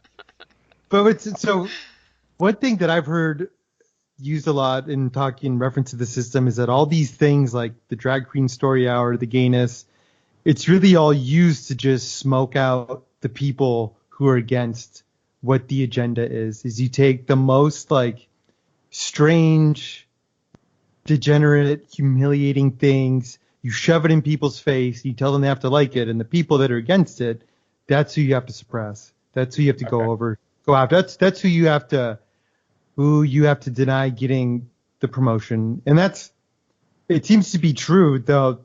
The question that I keep on hoping to finally answer in all these podcasts one day is the system that everyone's describing. Is that something that basically how much of it is people meeting in a room and how much of it is distributed across all these different networks of people interacting? And sometimes I wonder if maybe maybe this is what happens when you have like a somewhat free market, is that it's almost like, so when you look at like an ant farm and they say that the ants all go in a trail and they lead back to the queen, and you don't look at the ants as individual, but they're so next to each other that when they encounter something at the very end, all the other ants can know because they emit a chemical that communicates to everybody else. Then you could look at that ant farm as one single organism, almost like all those ants are brain cells that are passing along sensory information to everybody else. And maybe this conspiracy or this deep state or whatever, who's in control of the system that we're all worried about and describing in all these different ways, maybe this is just the distributed network of different peoples in a free market system, all working on their own behalf and signaling to each other in different ways. And this is the result of it. If this is the thing, if what makes capitalism in the free market so much money is people consuming, and it's cheaper to import new people instead of those people having kids. And when those people have kids, they hold on to more of their money and they save it and they're worse consumers. Maybe all these things that have happened to society that we want to blame on somebody or a group, it's actually just under these given conditions in the environment. This is what basically the system comes out of almost like thin air. You know what I mean? And it pushes for these things. It's my suspicion is that it's more that than a bunch of guys, dwarves sitting in a room planning all this in the basement somewhere. But you're probably going to find, I would guess, because I don't know, that somebody's making money off of every negative aspect of what's going on in society now. And it's probably not even hard to point the finger at who's making it. Yeah. It's just going to happen. Just look at how much money the entertainment industry rakes in and how corrosive it is, how corrosive the majority of it is. Just the fact that when you look at commercials, I watched a little bit of TV with the young man today before this, and I looked at it was somewhere between 5 and 10 commercials. And in every one of these commercials, there was never members of the opposite sex of the same race paired up. Yeah. That was not.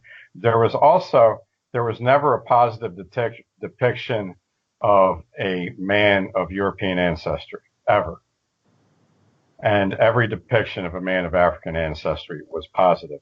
And these are mostly put side by side to show like a pretty clear message.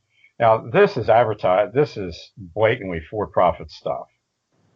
I don't believe this is just big corporations throwing away money to do this. There's money to be made here. This is all commercials. This is all to sell stuff. And like that scent with the ants that you were describing, maybe it's that simple. Once it's now cool to hate these people and it's now cool to like these people. So now all of our commercials are going to reflect this. Yeah. Maybe it's that simple. It makes sense. And particularly when you look at how everybody's so blind to it. Most people, it turns out, don't pay any attention to the commercials they watch. They just like imbibe some aspect of the subtext. Yeah, and I think you have the thing where, like, you look at so many industries and it's like a cartel. There's like cell phones or health insurance where there's a few people providing almost the exact same services for a very similar price, and people have large controls of the market share that you can basically sacrifice some money for your ideology, because you get, it's not just like the alt-right says, we're not these like little economic units.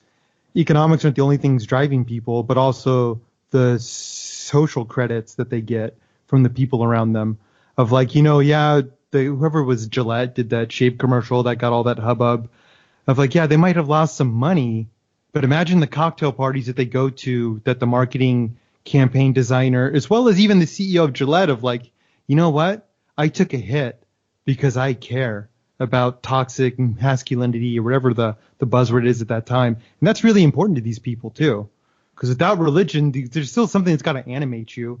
It's got to give you a reason to live. And even like the people on the right talk about being disillusioned, deracinated, and that there's nothing genuine or authentic. These other people have something authentic. It's destructive, but to them it's authentic, of like, we have this perpetual cause we have to fight for. And that thing is that when every CEO is a fat black trans woman, we'll have accomplished it. You know what I mean? That makes a lot of sense, and it sounds like South Carolina in the 1850s, where what really concerned the elite was maintaining cohesion with the other elite. And so, for instance, a free man would cost $90 to work in your workhouse. Mm-hmm. And a slave would cost $119 to work in your workhouse. And they would employ the slave over the free man because it kept the money within their own class. That way, they're renting slaves to each other rather than employing a free man that could maybe use his money to start bootstrapping his way up and open his own little operation. They're keeping him totally out of the market, and they're just trading money back and forth with each other, even though they are taking a hit. Their operational cost. What's the difference between $90 and 119? Well, I mean, that's pretty percentage wise. Especially when the money's going to stay in your family anyways, but I'm curious, and now that I have you here, this would be something I get to pick your brain about, is really the different, how can I put it, the ownership rates of slaves. Because I imagine owning a black slave was like owning, maybe not a Ferrari, but a very expensive car nowadays. Not very many people had it. It seemed like 2% of people owned slaves. Were a majority of the slaveholders people that owned 2 or 3? Or were there almost like how there's employment agencies now? Were there people that basically worked out importing 1,000 slaves and they would lease slaves out to people? Like, what was kind of like the economic way or the structure of the slave trade once they got here?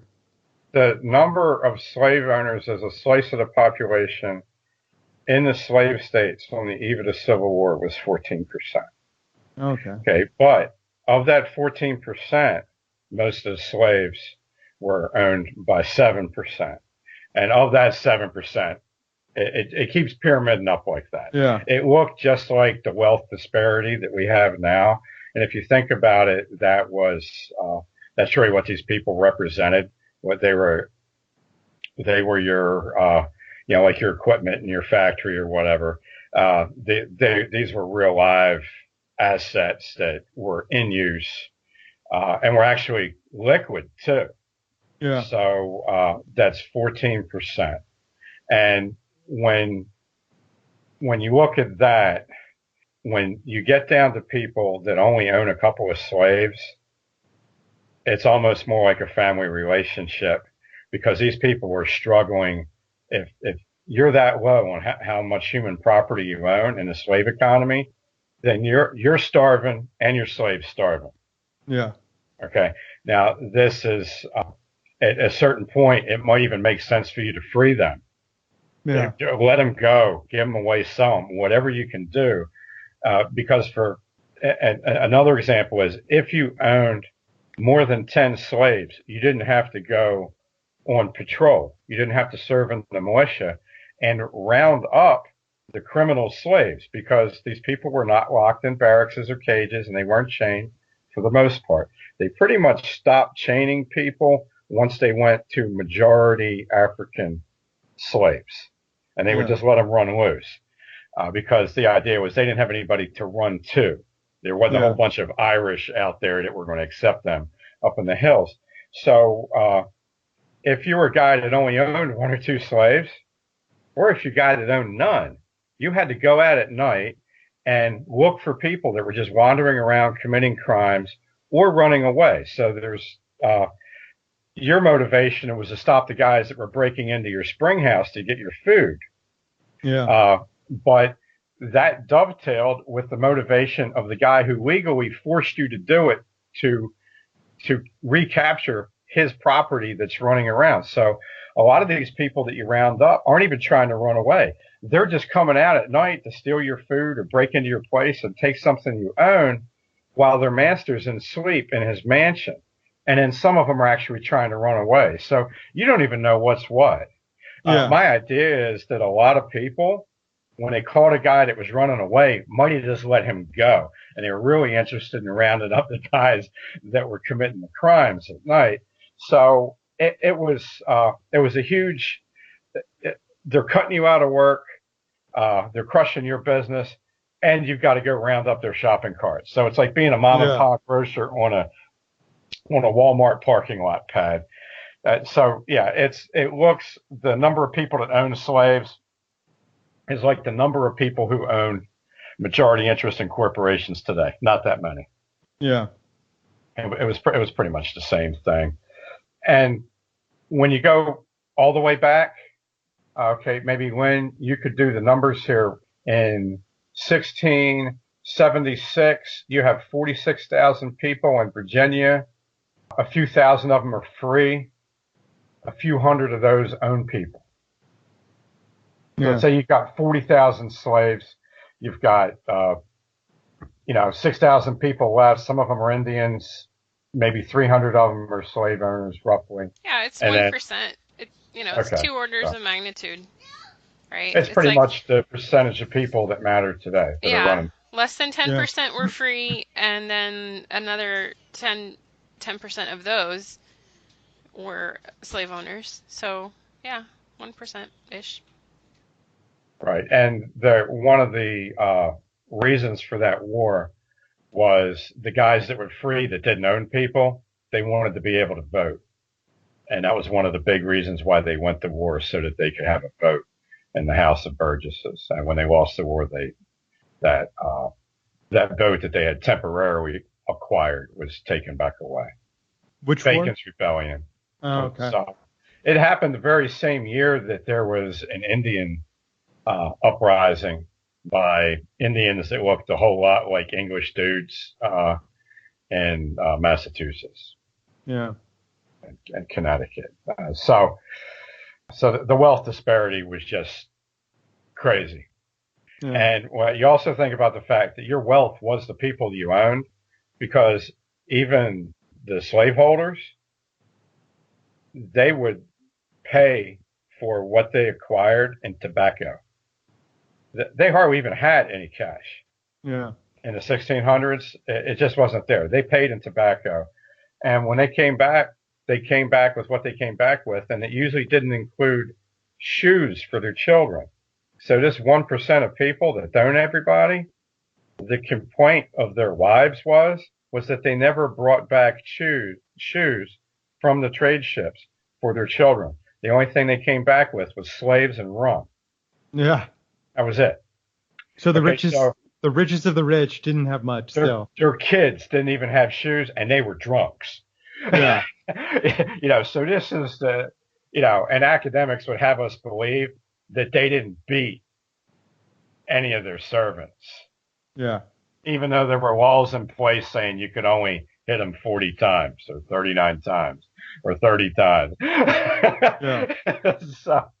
It was, you're looking at roughly the same thing that it looks like we're headed into with the Globo Homo. You just got this tiny minority making the decisions, and the other people either being on board or getting thrown under the bus. Well, then it seems like the only blip in that not being true in history is some weird time to where we just blew up half of Europe, and then they had to rely on us to build everything. And that's when we had this momentary, hey, we got this big middle class where a mechanic can support a wife and kids. Crime And, was low. yeah, and everything worked out for a little bit, but we just got to just blow the hell out of everything. Yeah, and as soon as Grandpa got in his lawn chair in front of his grill after helping torch a continent, then it just started righting itself again and getting back to what governments are for. They're nothing but pillaging mechanisms. There was no government that was any designed for any other purpose than to pillage. Yeah. That's it. That's all it is. You know what's nice? At least, like, I have some good hobbies that I invest a lot of time in, especially now that I'm sober. Like, I'm just so incredibly thankful. I call it like the conservative gerbil wheel, to where like this continuous outrage, like people get mad. They say the cancel culture's on the left and they have the power to cancel people. But like the conservative outrage machine is just so, it encapsulates everything. It grabs you all the time. And it's so unfulfilling because you lose every single time. Like there's nothing you ever win at. And the conservatives are just there, the ones in the media, to just incite you and gaslight you every single time. And then the only ways you get to like fend off arguments is like, well, that's not gay enough, and that's not feminist enough. It's got to be more gay. You know, this kid in Texas who it looks like he's temporarily saved, temporarily saying that he can't have any medical treatment for now. But for a while, it looked like his mom was just going to go ahead and castrate this boy against the father's will. And then you had the lawmakers do, like the governor of Texas, and I don't know what the intervention they finally came up with was, and Dan Crenshaw, who I just can't stand. I know. Oh, I hate that guy. And James and I are on record very early on saying that he was bad news. But anyway. James had the eye patch first, too. We want to get that out there. Dan stole that from James. Crenshaw. That eye patch is bullshit. It's total. So, but he, like you have this kid who is literally in mortal danger, and all the important GOP people are like, oh, we're going to monitor this very closely. Maybe we should pass some laws making this illegal. And it's like, how can you're just going to turn it into the next abortion. No, it's that he's too young. He's too young. Yeah. It's not wrong. At least wait till he's 18, young. right? And so you're like, you just want, the conservatives just want something that they can crank you with, that you're going to donate, and you're going to somehow believe that they're really trying hard to fight it. Like I would, if I was in charge of anything, or if I had I would do like an underground railroad for these kids, or I would just not going to encourage violence. But when you get to this situation where a kid is in this kind of danger, it's not the time to pass laws. It's not the time to carefully monitor the situation or look into it or use this kid as a perpetual fundraising prop. It's time for serious action. And it was just, the response was just so limp, from the right, from the conventional right. Could I make a prediction? I think what's going to end up happening is these types of things are going to result in ongoing parental-child contracts with the medical provider. And there will come a point where your parents' agreement that you would get a full sex change at whatever age the medical community, agrees that you're in the legal window. If you turn 21 and your parents, when you were younger, had signed contracts putting you in the dock for getting castrated and getting your sex change, if you back out of it, it's going to be like owing a student loan or something like that, where there's actually going to be a penalty. I think what they'll do is they'll pass off economic penalties from the nefarious parent that wants to have a kid of the other sex, and they'll pass that on to the kid, and the kid will actually end up becoming like a sexual indentured servant, where they will end up owing something, and what they really owe is they're going to get their junk cut off and it's going to get changed. But if they decide to renege on that, they're going to be on a payment plan. They're going to have to do some kind of public service or something like that. And I think it's going to go both ways. I think you're actually it's not just going to be, I think it's going to be mostly male to female, but I think you'll see an increasing amount going the other way as it becomes more generally accepted. And then you just have parents going for the gender they wanted. Yeah, the numbers are exploding for girls because I believe it's because girls are more prone to this kind of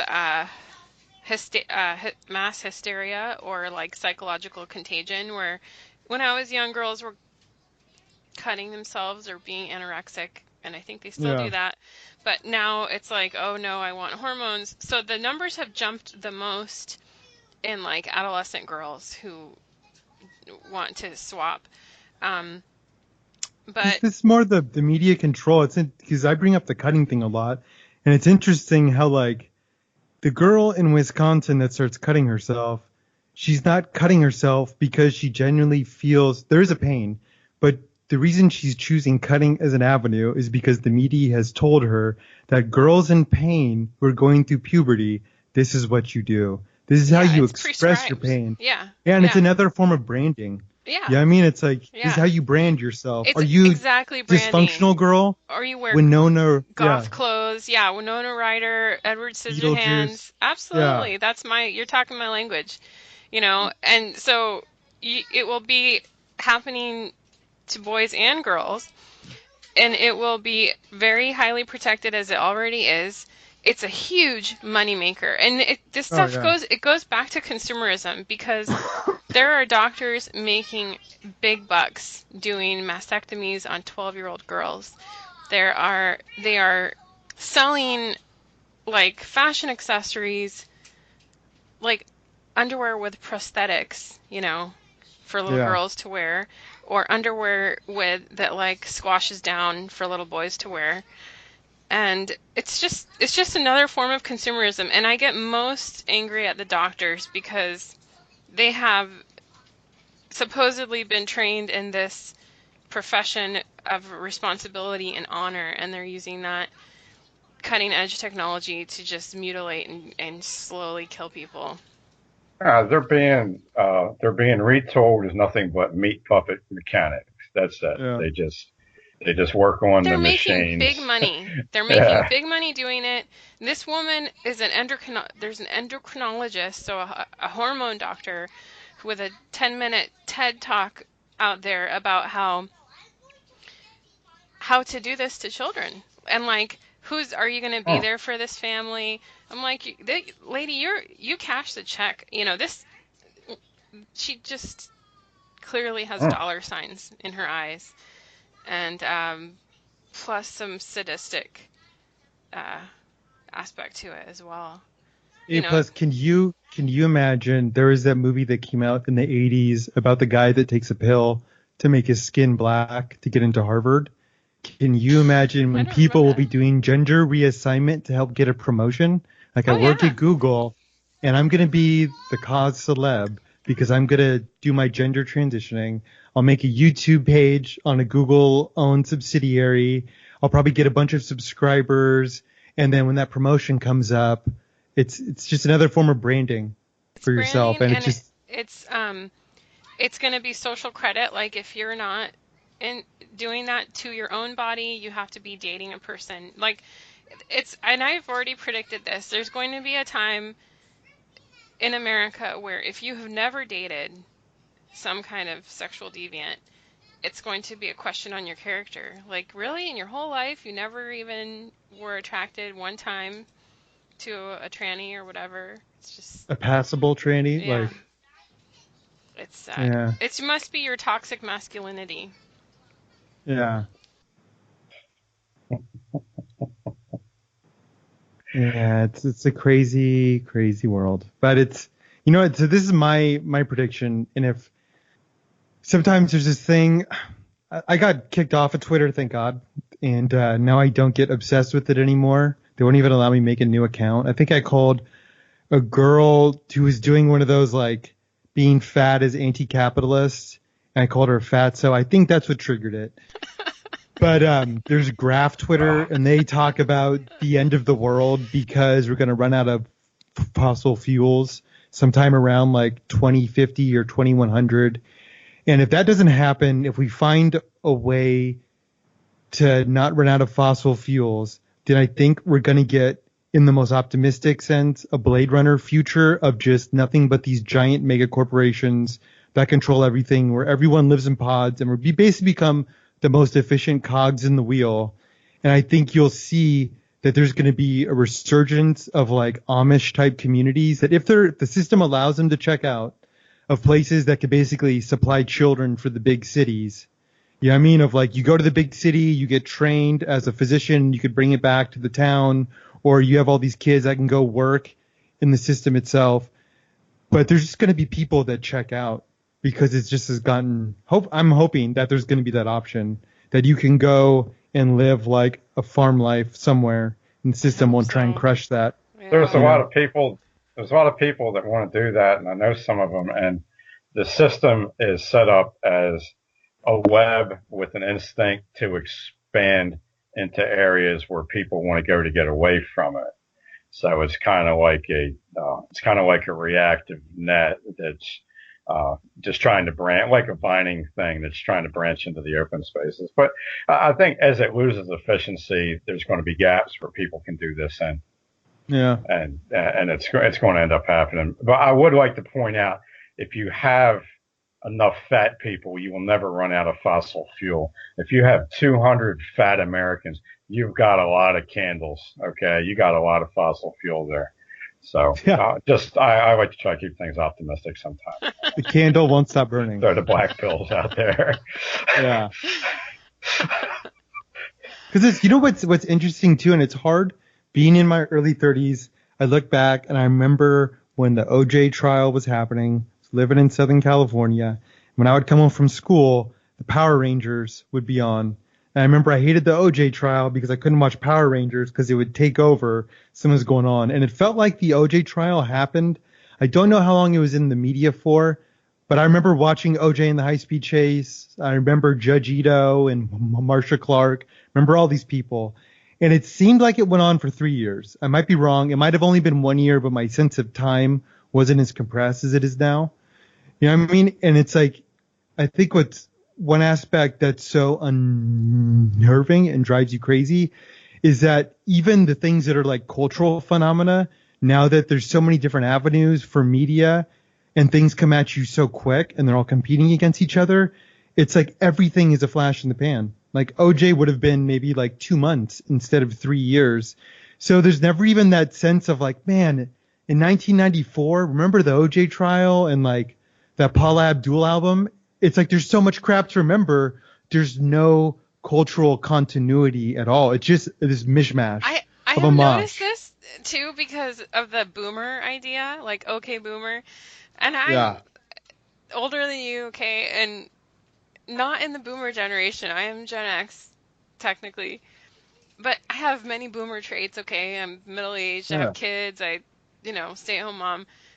So whatever. But it's getting so like that the slices are so small that you have like 19-year-old kids calling 22-year-old kids boomers. That's what I feel like online because they're so like, oh no, that this version of the frog, it was the different frogs online, and you're belong to the early frog generation, and it's like cutting edge frogs now and stuff. So it makes me laugh. Like I'm a boomer in many ways, okay, but I've noticed that compression. There's nothing even to like hold on to. There's nothing that like defines anything. Like I'm sure they could say 2016 was Trump. I understand that, but like other than that, there's nothing. It's like, and it's almost like year. It's always the current year, and even like it almost seems as if like if I could look at 70s, 60s, 90s, even though I wasn't alive for the 70s and the 60s, I associate a culture in my mind. I associate a clothing. I associate an aesthetic, a music, everything to it. And now it's almost like a collage of a bunch of different sources from those. It's like a recycling of things, but there's nothing that's actually new. Like, it just seems like you took all these different influences, you threw them in a dishwasher, mashed them together, sprinkled on some homosexuality, and that's like the current year. Yeah, I mean, there's no defining like clothing. It's not even like, hey, the clothing's like the 90s, or the No, it clothing is isn't. like this. It's super It's generic. just, Yeah. yeah, I like the little rainbow sprinkles there Everything has that to Yeah. be you put on gay. this Yeah. consumerist confection. That sounds. yeah. Future is a gay cupcake with fucking rainbow So sprinkles all over it. Well, I'm going to have to go in a couple minutes because a neighbor of the man that I'm staying with found out who I was and asked me to give him boxing lessons every night. And so I've been doing that to be neighborly. But he's thinking about going over there after meeting him. And you talked about labels or like kind of like cobbling together this consumer identity. Yeah. I asked him. He told me his name. I said, in your language, in your country, what does that mean? And he said, modesty. Yeah. And he was kind enough. He's been here for a while. And I said, well, as you know, our names don't mean anything.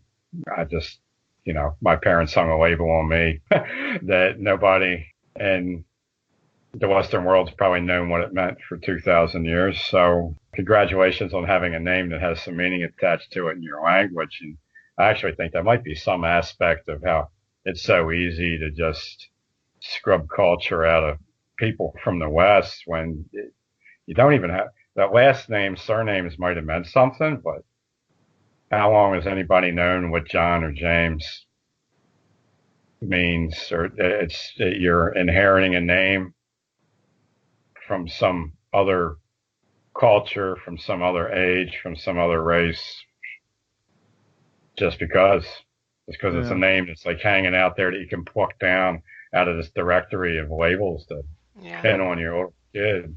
And by the way, his daughter did ask me she said, why are you wearing a pirate patch on your eye when I went into her house? And I said, because I'm a pirate. And she said, you mean you're a pirate and a fighter? I said, well, pirates have to be able to fight because people don't always want us to have their stuff. Sometimes we have to take it. Okay. Yeah. I'm doing what I can to help with education. Yeah. They are in America now. And so the train station down the street is a little bit sketchy at night. So I thought I'd help out. I like your confetti cupcake view of the future. In the end, the gift of knowing all this pessimistic stuff is you just get to check out and live your own life because there's no use in getting angry over it. You still do, but it's like it's a lot better than thinking I'm going to go vote somebody in. No. That's what's going to change. Well, let me say just a quick thing. I wanted to say that we talked about guns earlier, and James is going to go teach somebody to box. And so this is why, whether you have a gun or not, I like to, a crackpot message is that you need to know what to do if you don't have a gun or can't have a gun. Although we love guns, we think they're great. But yeah, and in terms of like solutions, it's just, if the truth interests you, then this is one place where you could help find it. And if it's good for you, it's good, and you learn how to live your life in a way that pleases you more. But yeah, like vote or don't vote, and I don't care, Trump, whatever. It's whatever happens. It's all got rainbow sprinkles on it, whichever way you go. Rainbow sprinkles are coming for you anyways. Yeah, whether you like it or not. Well, it's really been a pleasure. I really appreciate the opportunity to be able to talk to both of you. I love the podcast. I'm glad I get to be on it and just have a good talk with you guys. Thank you. If either of you ever come to Southern California in the Orange County region, my house is always open. My wife makes great food, and I'd love to have either of you. Kids and all. Thank you so much. Seriously, you guys do great work. Thank you. Thanks, man. And thanks, Lynn, for putting all this together. I appreciate it. Yeah, you're welcome. Thank you for joining us. That's the Crackpot Podcast. Thanks a lot, Mr. Alfredo.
to do in outer space. Mother Earth can wait. We will take the ones worth saving. Pack your bags, we are vacating now. Forever, forever. There's a cosmic radio in my head, and it's reading news articles, and the correspondent sadly said the universe is flat. He also mentioned that gravity is caused by our cavities and our reflection of time's not a receding hairline, it's all mass produced in the back of our mind. Let's face it, there's some things that we will never know, and I don't ever want to know. And so it goes.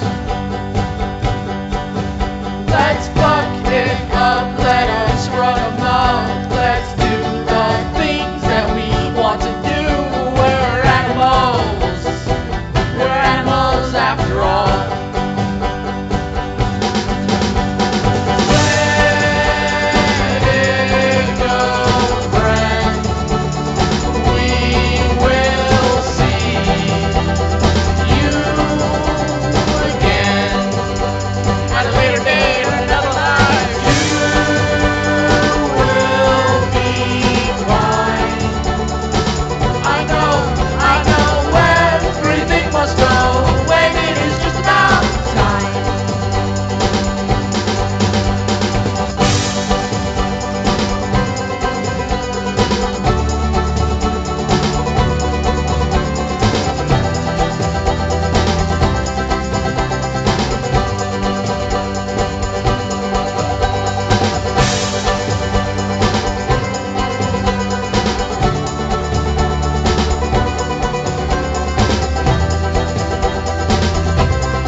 Out yonder